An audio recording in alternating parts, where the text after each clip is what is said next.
What happens when a trusted member of a community hides a deadly secret? Bruce McArthur, a Toronto landscaper, shocked Canada and the world when he was revealed to be a serial killer who preyed on vulnerable men in the city's LGBTQ+ community.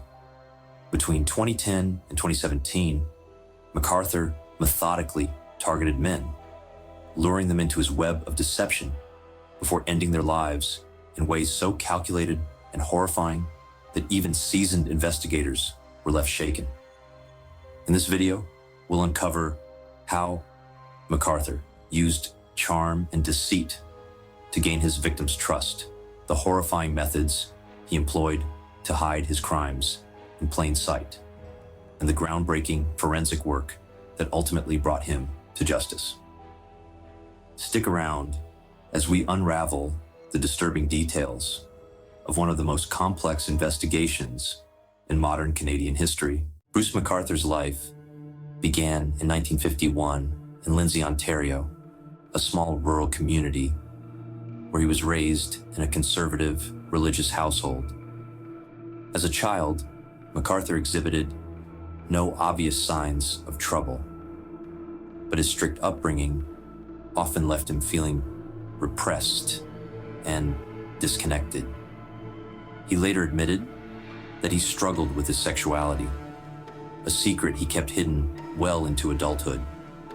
In the 1970s, McArthur married and had 2 children, adhering to societal expectations despite his internal conflict. He worked as a traveling salesman, appearing to live a conventional life.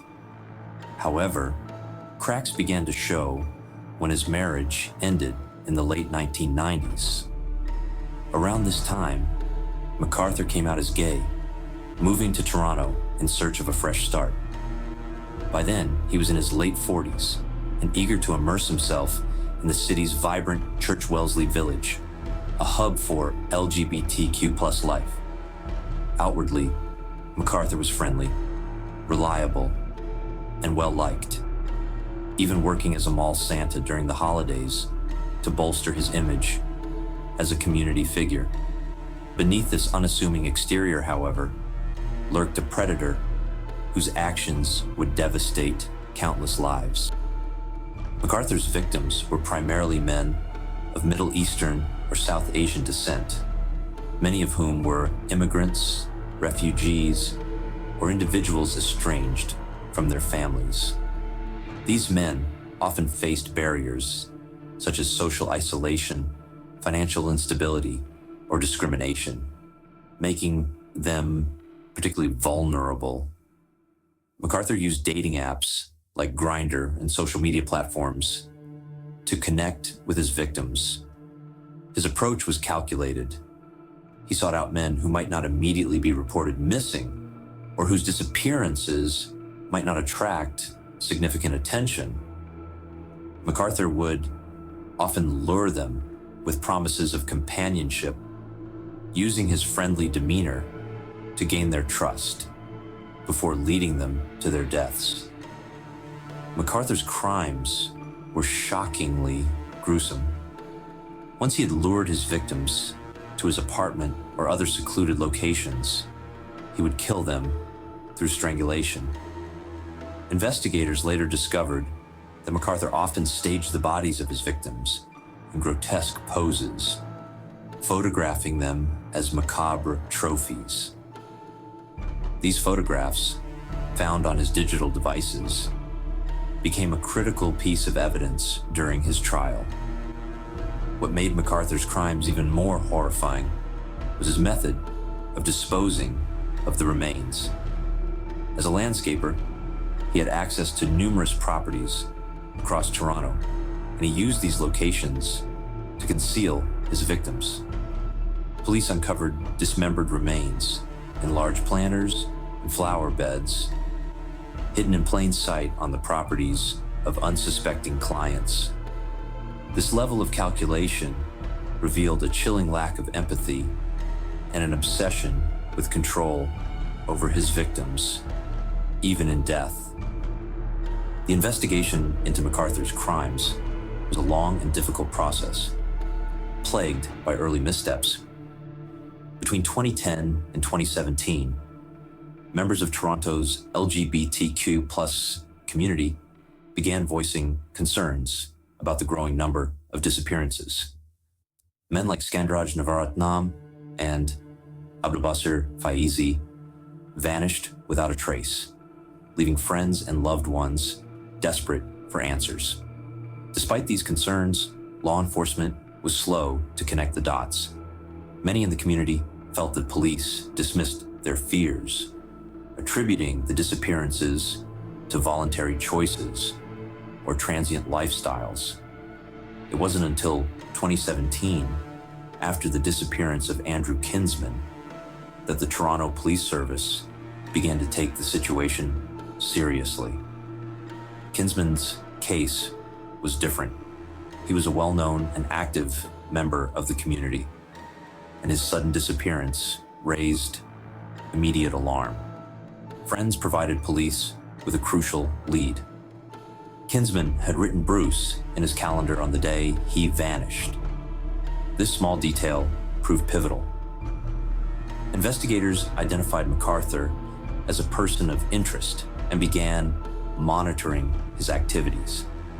In January 2018, police executed a search warrant at McArthur's apartment. What they found was nothing short of horrifying. Inside, they discovered items belonging to several missing men, including Kinsman, as well as a collection of photographs documenting McArthur's victims.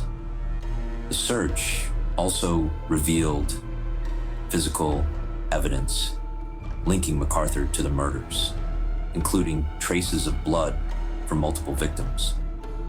Forensic teams meticulously examined the properties where McArthur worked, uncovering human remains in planters and other landscaping materials. The scope of his crimes shocked even seasoned investigators, who described the case as one of the most complex and gruesome they had ever encountered. McArthur's arrest and subsequent trial exposed the full extent of his predatory behavior. In January 2019, he pled guilty to 8 counts of first-degree murder, sparing the victims' families the trauma of a lengthy trial. During sentencing, the court heard harrowing details about McArthur's methods, his calculated targeting of vulnerable individuals, and his chilling lack of remorse. Prosecutors painted a portrait of a man who used his unassuming appearance and community ties as a shield, enabling him to operate undetected for years.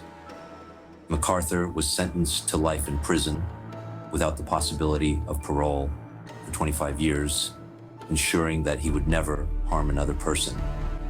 The case of Bruce McArthur forced Toronto and Canada as a whole to confront uncomfortable truths. Many criticized the initial police response, arguing that systemic biases and a lack of urgency allowed McArthur to continue his crimes for far too long. The disappearances of marginalized individuals were not given the attention they deserved, highlighting the need for greater accountability and sensitivity in law enforcement. The case also underscored the critical role of forensic science in modern criminal investigations. From analyzing McArthur's digital devices to uncovering remains in planters, forensic experts played a vital role in bringing justice to his victims. Bruce McArthur's story is a chilling reminder of the dangers that can lurk in plain sight. His ability to lead a double life for so long raises haunting questions about how predators operate and how society can better protect its most vulnerable members. How could someone like McArthur blend so seamlessly into the fabric of his community? And what can we do to ensure that such tragedies are never repeated? Let us know your thoughts in the comments below.